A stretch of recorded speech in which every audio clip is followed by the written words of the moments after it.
Bonjour, bienvenue sur la chaîne. Aujourd'hui, nous allons essayer d'analyser une nouvelle entreprise complètement différente. Elle est un peu particulière, c'est une école, mais elle reste beaucoup dans l'univers fantastique. Vous l'aurez deviné, c'est l'école de Poudlard. On s'était dit qu'on avait envie d'aller sur un univers un peu Poudlard, tester de nouvelles choses, et ça permet aussi aux étudiants de ne pas se relier au monde réel, mais de pouvoir aller identifier avec des données un peu ludiques et apprendre de nouvelles choses. Donc aujourd'hui, on va vous apprendre à décortiquer ce cas pratique-là. Si vous n'avez pas encore le dataset, n'hésitez pas à regarder en description, il y aura le lien. Et c'est parti, si vous êtes prêts, nous allons passer sur les PC derrière et on va aller analyser ce cas pratique.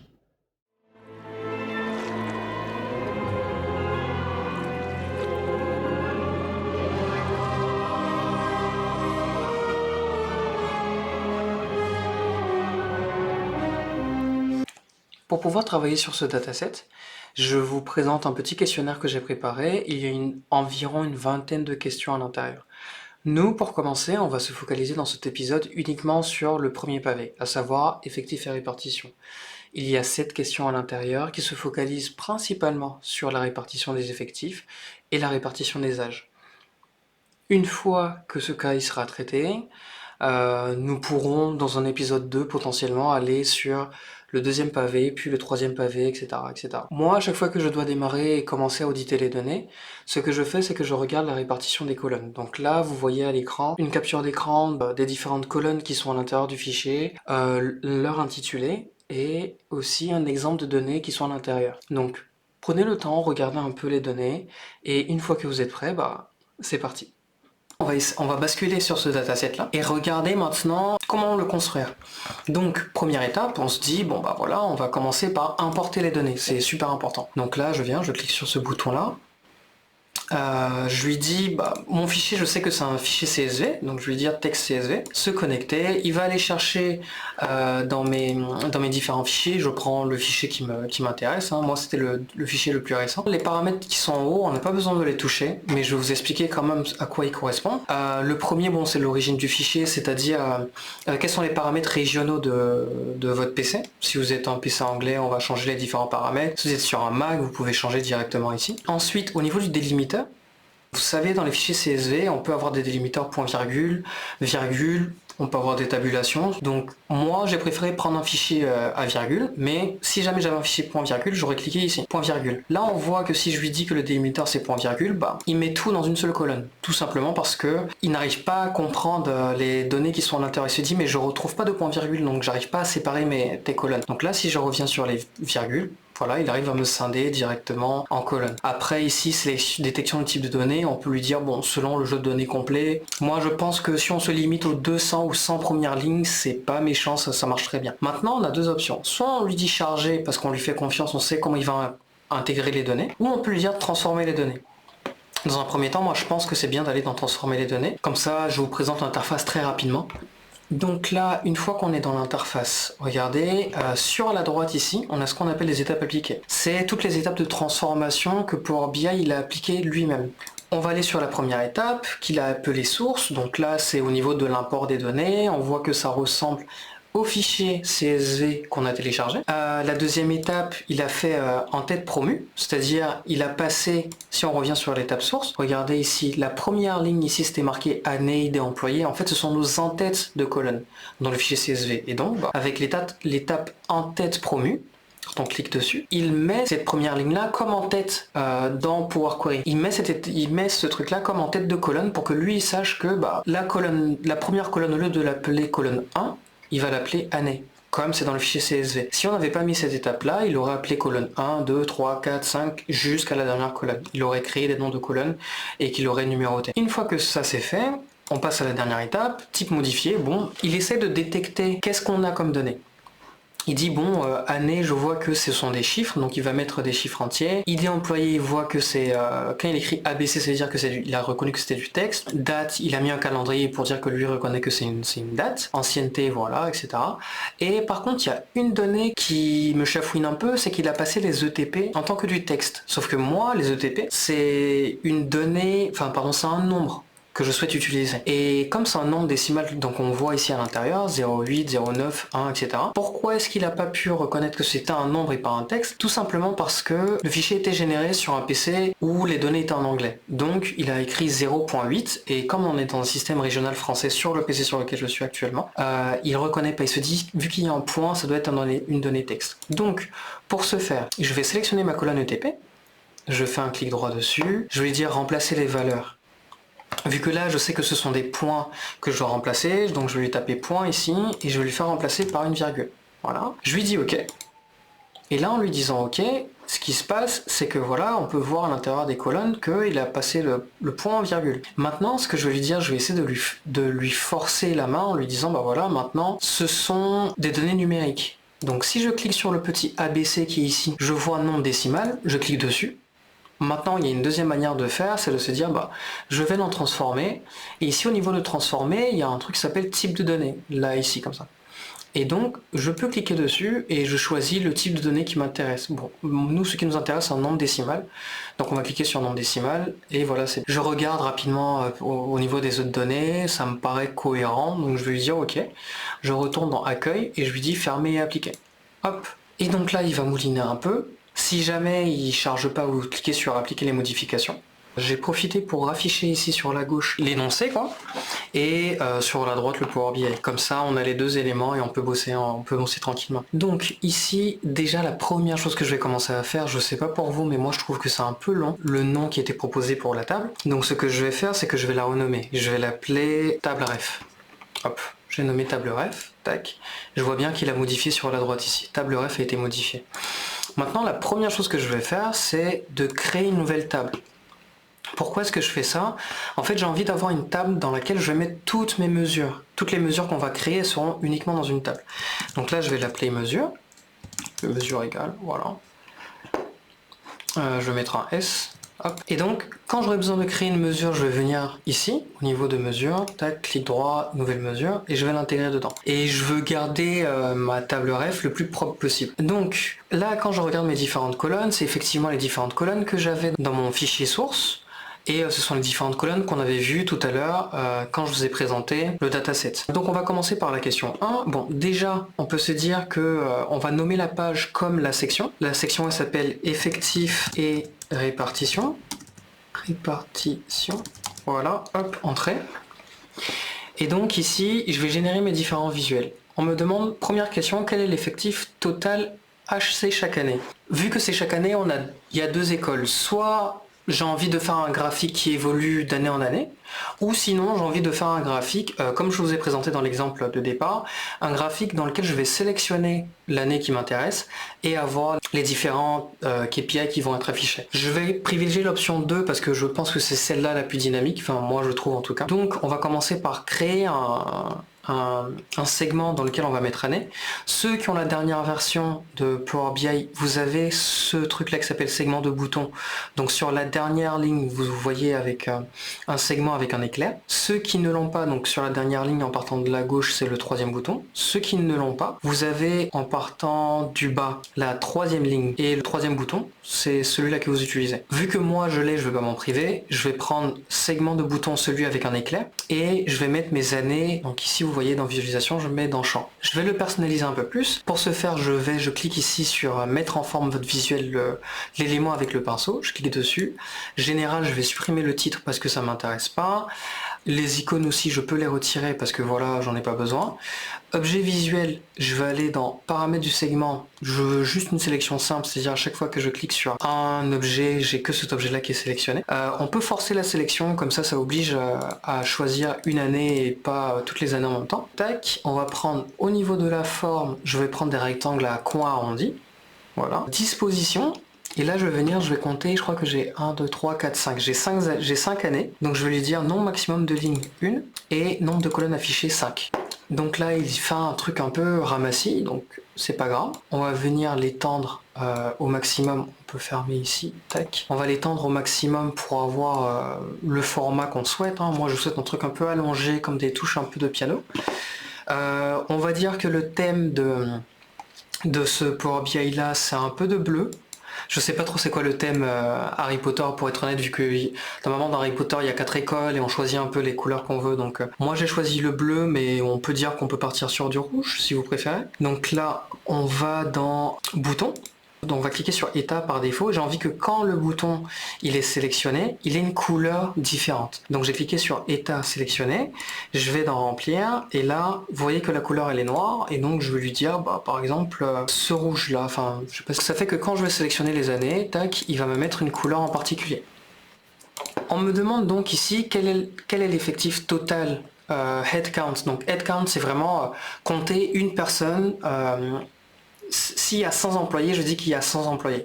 Et à la différence de ETP qui est, si la personne en temps partiel, par exemple, on va dire qu'elle travaille à moitié, 2 semaines dans le mois au lieu de 4 semaines, son ETP ce sera 0,5 au lieu de 1. Donc c'est-à-dire que cette personne-là, elle va compter, dans les headcounts, elle va compter pour 1, mais dans les ETP, elle va compter pour 0,5.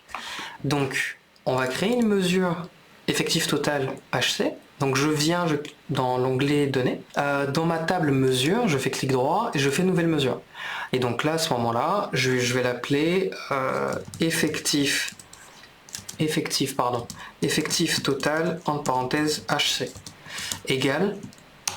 Je viens à la ligne et là je vais lui dire sum x. Donc je prends ce mix pour avoir un truc qui pourra se filtrer en fonction de mes différents niveaux de détail que je souhaite avoir. Et donc là il me demande, bon c'est quoi le numéro, c'est quoi la table de référence. Donc la table de référence, on a le nom ici, donc je vais t'appeler table underscore ref, voilà, virgule, et là il me demande qu'est-ce que je suis censé compter dans ces tables-là. Vu que ce sont les effectifs totaux, moi j'ai envie de dire que pour compter ça, je vais me baser sur les ID employés. ID employee. Donc je prends ID employee, hop, entrée, tac. Donc je peux créer une carte que je vais mettre ici, mais je me dis j'ai envie, sur la première et sur la deuxième question, ce sont des mesures que je dois créer. Donc je vais faire pareil. Je vais créer d'abord ma deuxième mesure pour compter les ETP. Donc effectif total entre parenthèses ETP égale shift entrée pour aller à la ligne.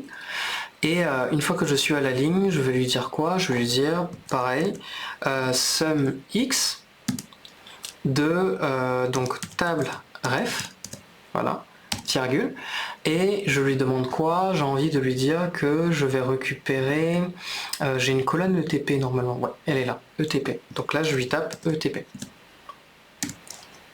Entrée, tac. Ok. Donc, pareil, pour ceux qui sont dans la dernière version de Power BI, vous avez ce graphique-là qui est la carte.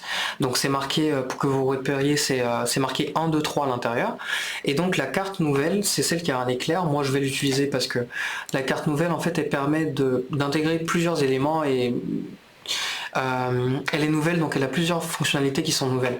Donc j'ai envie de l'utiliser celle-là. Donc on va réunir la question 1 et la question 2 en même temps. Donc je vais intégrer d'abord mes effectifs totaux HC. Et ensuite j'intègre mes effectifs totaux ETP. Pourquoi il me fait cette erreur-là? Si je clique sur HC... Ah oui, donc, ok. Pour vous montrer, si jamais vous voulez voir comment ça se passe pour opérer une erreur, donc là il vous dit quoi? Il vous lui dit erreur de calcul dans la mesure, blablabla, ce mix ne peut pas fonctionner avec des valeurs de type string. Donc valeurs de type string, c'est-à-dire des valeurs en type texte. Donc là je lui ai demandé de compter du texte, enfin je lui ai dit de sommer du texte au lieu de compter du texte. Donc là, première erreur que j'ai fait, au lieu de compter, je lui ai dit de sommer. Donc là on va repartir, on revient en arrière, je lui ai dit cette fois-ci distinct count. C'est là où je me suis trompé tout à l'heure. Donc là, distinct count de quoi? De ID employé. Donc là, je lui ferme la parenthèse, je lui dis OK. Et là, normalement, il est censé fonctionner. OK. Donc là, il me dit 93 en 2022, je suis d'accord. Maintenant, je vous disais tout à l'heure, avec la carte nouvelle, on peut intégrer plusieurs données à l'intérieur. Donc là, je vais lui rajouter ETP aussi. Hop. S'il veut bien, voilà. Donc là, j'ai intégré ETP à l'intérieur aussi. Donc là, il me fait une carte en deux. J'aurais pu, si je viens dans la modification, la mise en forme du visuel, je peux très bien lui dire, voilà, tu mets une carte par ligne, mais là, on va rester sur 2 lignes. Donc après, on peut modifier ici à souhait, hein, on peut modifier, on peut faire des colonnes uniques, on peut faire une ligne unique. Moi, je préfère lui faire en ligne unique. Hop. On va descendre comme ça, et là je vais lui dire, j'ai envie d'adapter un peu mon graphique, donc je vais lui prendre un arrière-plan. L'arrière-plan, j'ai envie de dire qu'on va réutiliser la couleur qu'on avait utilisée tout à l'heure, pardon, c'est pas ici, c'est dans les cartes. Donc dans les cartes, je sélectionne tout, je vais lui dire arrière-plan, hop, dans mon arrière-plan, je sélectionne ma couleur. Le rouge est un peu agressif, donc je pense qu'on va changer un peu, on va prendre ce bleu-là. Voilà. On revient ici, là je vais enlever l'arrière-plan, voilà, c'est pas très important. Et donc une fois que j'ai fait ça, j'ai envie de lui dire que mon texte, pour qu'il soit visible, il faut que je le mette en blanc. Donc je vais dans valeur de légende, je sélectionne couleur blanc, hop, voilà, c'est plus visible. Et ensuite, je vais sélectionner étiquette. Donc, valeur de légende, j'ai sélectionné les valeurs, j'ai mis en blanc, et maintenant je vais sélectionner les étiquettes, et là, bim, je vais les mettre en blanc aussi. Voilà. Je vais réduire aussi mon texte, parce que là c'est beaucoup trop gros, je réduis à taille 8 pour mes étiquettes, et pour mes valeurs, je pense que je vais mettre à taille 30, à peu près. Ouais, voilà. C'est très bien, taille 30, hop, je prends ça, je vais essayer de le formater pour qu'il soit plus petit. Voilà, je vais essayer de le mettre ici, comme ça. Il y a une chose que j'ai oubliée, c'est que j'ai envie que mes données soient centrées. Donc je reviens dans la mise en forme visuelle, valeur de légende, et alignement horizontal, je mets centre. Hop, voilà. Et donc là, mes données, elles sont beaucoup plus centrées, je vais les monter un peu, voilà. Donc là, on peut cocher qu'on a validé les questions 1, la question 1 et la question 2. Maintenant, on a envie de savoir quelle est la répartition hommes et femmes par département. Pour savoir ça, on va regarder ce qui nous intéresse, ce serait le sexe.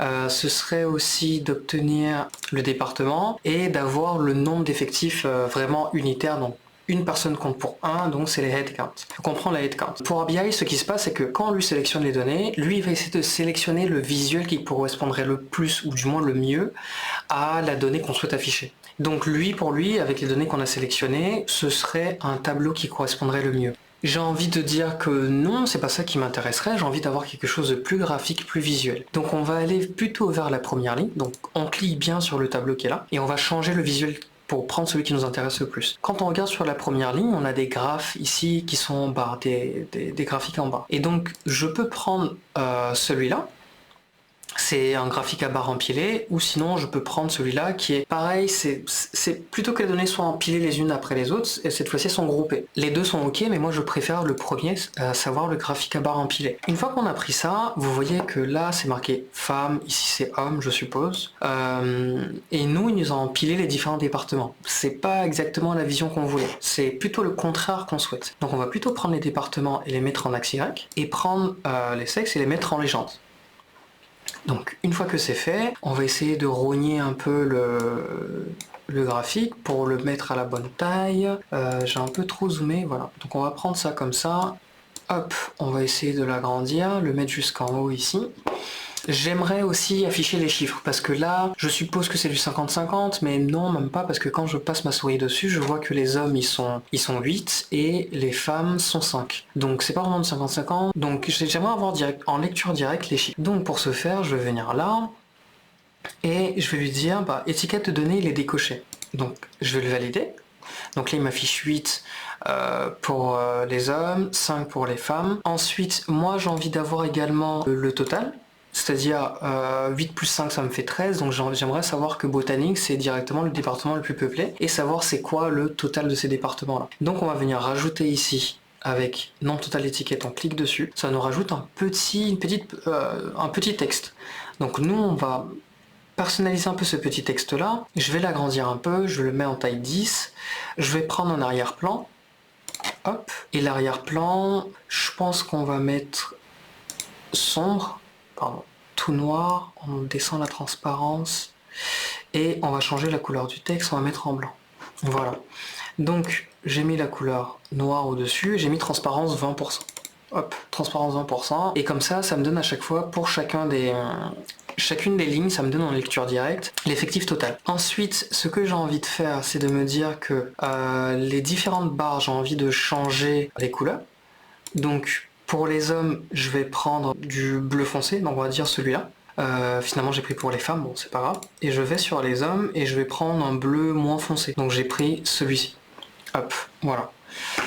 Comme ça on reste dans le thème. Maintenant j'ai envie d'enlever ces informations là parce qu'elles m'intéressent pas. Donc déjà sur l'axe des X, enlever 0, 5, 10 parce que finalement on l'a en lecture directe. Je vais sur l'axe des X, hop, et je vais retirer les valeurs.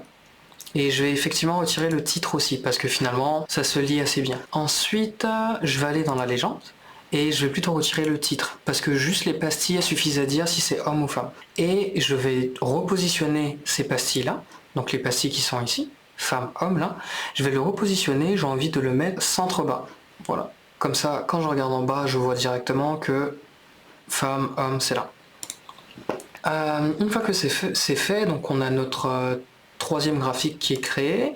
Je vais juste modifier le titre du graphique parce que finalement j'ai envie qu'il corresponde à mon intitulé de question.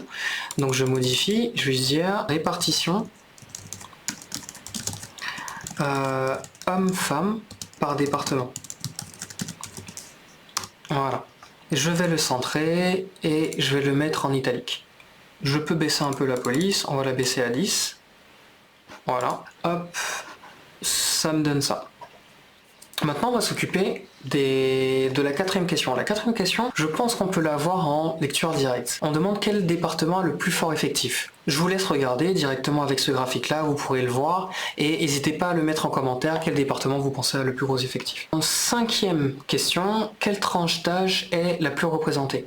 J'ai envie de me dire qu'on va revenir sur cette question-là un peu plus tard, parce que elle est un peu plus complexe à traiter. Pareil pour la question de l'âge moyen, on va revenir là-dessus après. On va plutôt s'occuper de la question 7. Quelle est la répartition des statuts des sorciers des employés? Donc statut sorcier, on a une colonne qui s'appelle statut sorcier. Si je clique dessus, on me montre plusieurs statuts. J'ai moldu, né moldu, sorcier de sang mêlé, sorcier de sang pur. Ok. Je me dis bon, je vais les mettre dans un graphique en secteur, donc un camembert. Et à l'intérieur, je rajoute en valeur mes effectifs totaux headcount. Donc ça me donne ça.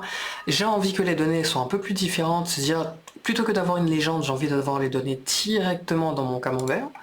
Donc là, je viens ici, je vais lui dire légende, je vais lui dire non, c'est peut-être pas là. Étiquette détaillée, voilà, c'est plutôt dans l'étiquette détaillée. Je viens dans l'étiquette détaillée et je lui dis bah intérieur. Voilà. Et qu'est-ce que j'ai envie de lui donner comme étiquette à l'intérieur? Je vais pas lui donner les pourcentages parce que c'est pas ce qui m'intéresse. J'ai envie de savoir quelle est la catégorie et quelle est la valeur. C'est-à-dire combien j'ai de personnes qui sont nées moldues, j'en ai 25. En 2022, j'en ai 25. Donc, quand je reviens ici, je reclique sur mon graphique qui est là. Je vais retirer ma légende parce que j'en ai pas besoin. Hop. Je le mets sur la droite ici. Tac. Et directement, il y a quelque chose qui me chiffonne. Le texte est beaucoup trop grand pour être inséré à l'intérieur. Donc, ce que j'ai envie de faire, c'est de me dire que je vais enlever la partie sorcier 2 parce que ça m'intéresse pas finalement. Juste envie de savoir si c'est du sang mêlé, moldu ou c'est des nés moldus. Ce sont des personnes qui sont nées moldues. Donc, pour cela, il y a deux façons de faire. Soit vous êtes sur la version web et dans ce cas-là, il faut créer une nouvelle colonne. Ou sinon, vous êtes sur la version Power BI Desktop, et dans ce cas-là, il faut aller dans Transformer les données. Hop, transformer les données. Je cherche la colonne qui m'intéresse dans Statut sorcier. Je vais faire clic droit, remplacer les valeurs. Je vais lui dire de remplacer sorcier 2. Je lui dis OK, donc je mets vide ici en face. Je lui dis OK. Et là, vous voyez, par contre, il y a un petit espace qui s'est inséré. Pour le retirer, plutôt que de faire remplacer les valeurs, on va cliquer sur Transformer. Et dans Transformer, on va mettre Supprimer les espaces. Tac, supprimer les espaces. Et maintenant, j'ai envie que, pour mon texte qui est à l'intérieur, que la première lettre soit en majuscule. Donc je fais Transformer, et là je vais dire première lettre de chaque mot en majuscule. Hop. Et donc là, on voit que par exemple, sang pur, il est passé première lettre de chaque mot en majuscule. Je fais fermer et appliquer. Il me ramène à il me ramène à ma visualisation, et là, regardez, bim, il a changé tous mes visuels, parce que j'ai changé directement les données à l'intérieur. Donc, là, ici, on va changer les couleurs, parce qu'on a envie de rester dans le thème du bleu. Je prends la première couleur, je vais lui donner donc cette couleur-là. Le deuxième, je vais lui donner la couleur au-dessus, et ainsi de suite. Hop, et hop. Donc là, voilà, on a 31 sans mêler en 2022. Si on regarde en 2020, on en avait 29. Si on regarde en 2024, on en a 32. Les données évoluent plus ou moins. Et donc là, pareil, j'ai envie de changer le nom, pardon, l'intitulé du graphique. Donc là, je reviens sur mon visuel, général, effectif, hop, et là, je clique sur le texte et je vais le modifier. Je vais l'appeler répartition statut des employés. Voilà, je le mets en italique, je le centre et je vais mettre une police 10. Voilà.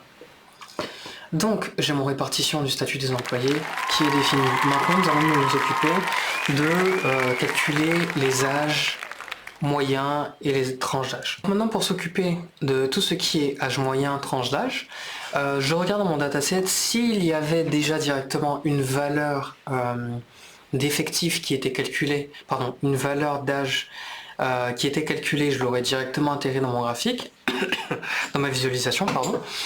Mais vu que je n'ai pas, j'ai seulement la date de naissance, donc j'ai envie d'aller voir à quoi est-ce que ça ressemble, à quoi est-ce que mes données ressemblent. Donc je vais tout à gauche, j'ai quatre icônes là, et je vais cliquer sur affichage table. Quand je clique sur affichage table, si je clique bien sur ma table ref, parce que si je clique sur ma table mesure, il n'y a rien qui s'affiche, c'est normal, j'ai que des mesures à l'intérieur, mais si je clique sur ma table ref, j'ai tout mon dataset qui s'affiche avec les différentes colonnes. Maintenant, j'ai envie de me dire, bah tiens, et à quoi est-ce que ça ressemble mes dates de naissance?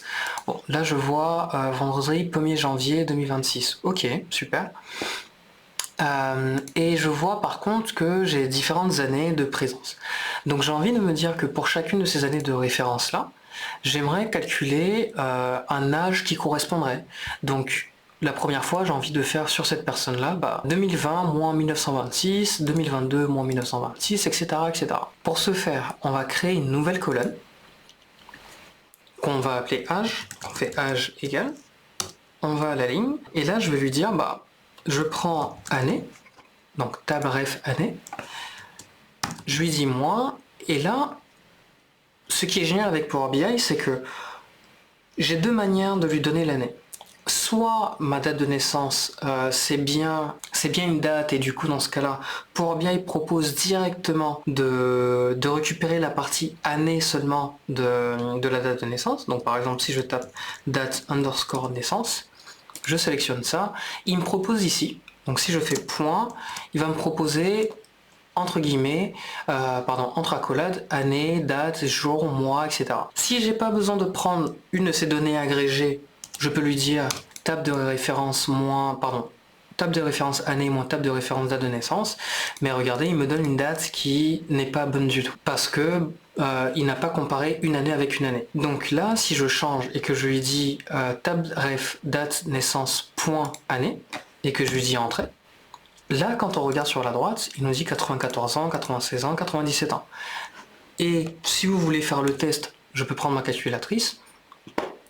On va prendre par exemple 2020 moins 1926. Et ça correspond bien à 94 ans, donc qui est bien ici. Maintenant, la deuxième manière de faire, ce serait de se dire que si je viens ici, j'ai table ref date de naissance, donc s'il ne propose pas le point année, je peux lui dire year, entre parenthèses, table date naissance, je ferme la parenthèse, je lui dis entrée, et là il comprend aussi. C'est exactement la même chose. Year, il convertit une date en année, et l'autre astuce qu'on avait utilisée, si on fait point année, il comprend aussi qu'il doit agréger en année. Donc c'est deux méthodes, mais les deux sont équivalentes, donc ça fonctionne très bien. On revient ici, et donc là on a envie de calculer maintenant l'âge moyen par département.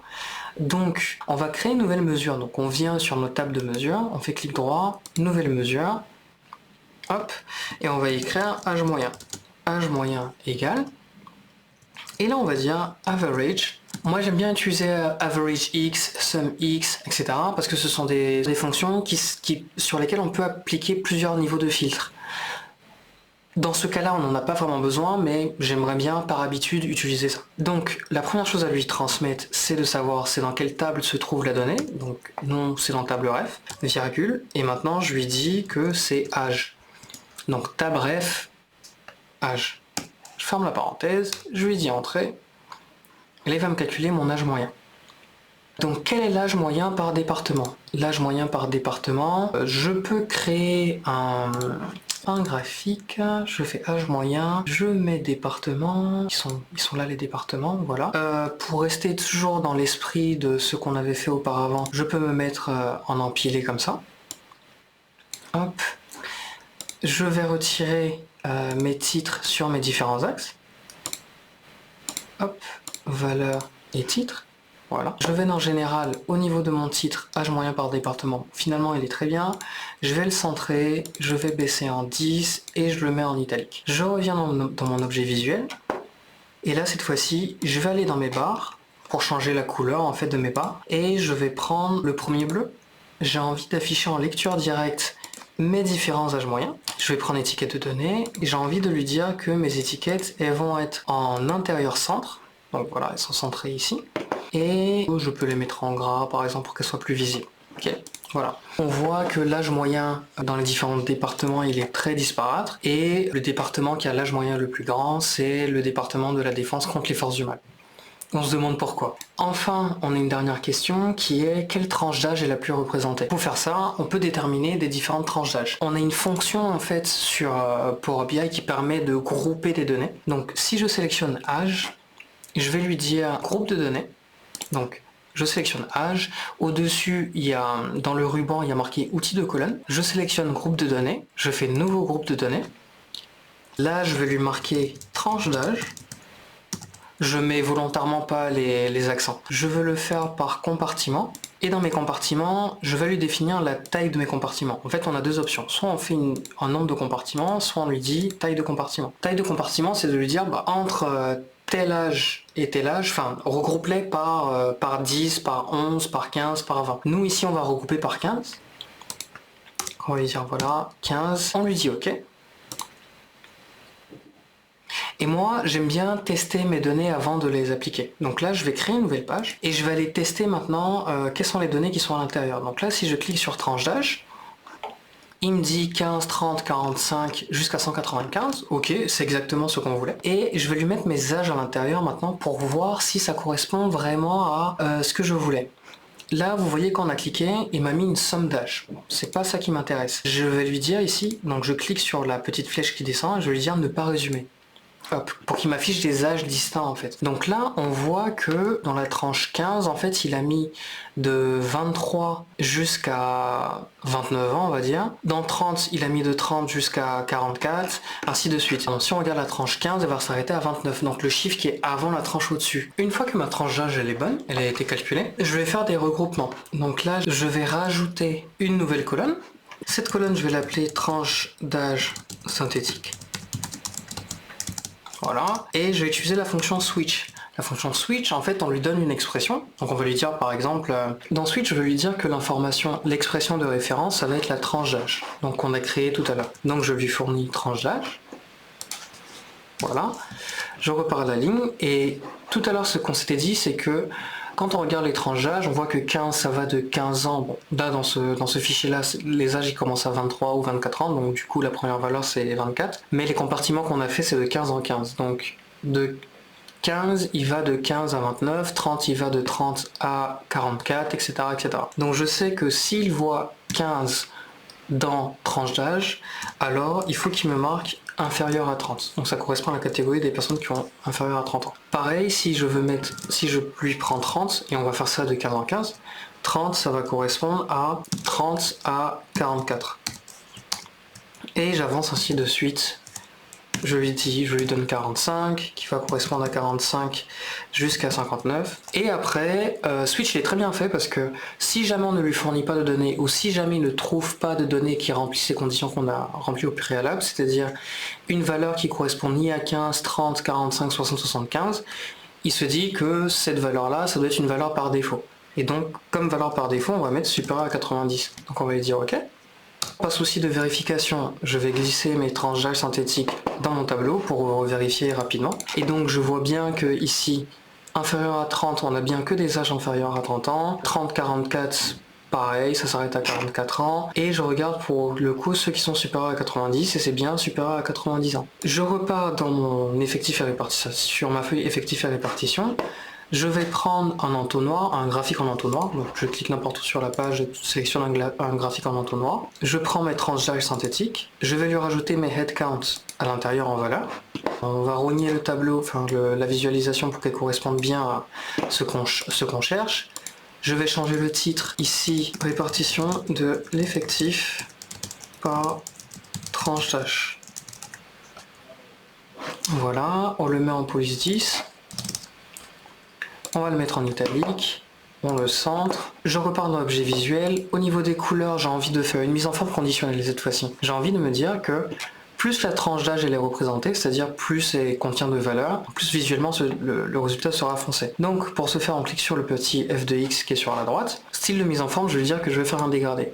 Dégradé, sur quel champ devons-nous nous baser? On va dire qu'on va se baser sur les effectifs totaux. Valeur minimum, on va prendre le bleu qu'on avait pris tout à l'heure, et valeur maximum, pareil, l'un des bleus les plus foncés. On lui dit OK. J'ai envie de rajouter une couleur intermédiaire, et je prends le deuxième bleu qui est là. Je lui dis OK. Et là, lorsqu'on regarde ce graphique-là, on voit bien que plus la catégorie est foncée, plus ça veut dire qu'il y a énormément de personnes à l'intérieur. Maintenant, il y avait une chose que je trouvais intéressante aussi à rajouter, c'est de se dire que lorsque je regarde mes graphiques comme ça, j'ai envie d'avoir en lecture directe, non pas quel est le département qui a le plus d'effectifs, mais j'ai envie de savoir pour chacun des départements les statistiques qui vont. Donc si je me mets ici, on va trier ce visuel-là, non pas par l'effectif, mais par le nom de département. Donc on clique sur les trois petits points qui sont là, on va dire trier axe, on va choisir département, et là on va faire la même chose, on va trier âge moyen par ordre alphabétique. Donc on repart, trier axe, département, donc là il est en ordre décroissant, et cette fois-ci, trier axe, on repart encore une fois, et on lui fait tri croissant. Donc là, administration, je sais que j'ai 8 personnes à l'intérieur, et l'âge moyen de l'administration, c'est 97 ans. Donc voilà, au final, si on clique sur les segments en dessus, les années qui sont dans les segments, on voit que les visuels se mettent à jour de manière assez sympathique, et on a les différents visuels qui nous affichent les KPI en entreprise. Donc là, on a fini par cocher toutes les cases du questionnaire que j'avais fourni au départ. J'espère en tout cas que ça vous a plu, que vous avez pu voir comment mettre en place un Power BI assez dynamique, sur des indicateurs qui restent relativement très simples finalement, mais qui permettent d'avoir un overview sur toute l'entreprise. Bon les amis, nous arrivons en fin de vidéo. Je voulais vous faire un petit rappel. En début de vidéo, je vous ai posté un questionnaire de 20 questions à peu près. N'hésitez pas à y retourner. Ces différentes questions-là, elles vous permettront de vous améliorer, de vous entraîner sur le dataset. Elles sont assez larges, elles sont assez diverses, et ça vous permettra d'explorer le dataset et de pouvoir faire plusieurs mesures, plusieurs visualisations, toujours dans l'optique de s'exercer et de s'améliorer sur Power BI. Si vous avez des questions par rapport à cela, n'hésitez pas à les mettre en commentaire. Et j'ai envie de vous dire, c'est la routine, mais lâchez un pouce bleu, abonnez-vous, et on se dit à la prochaine.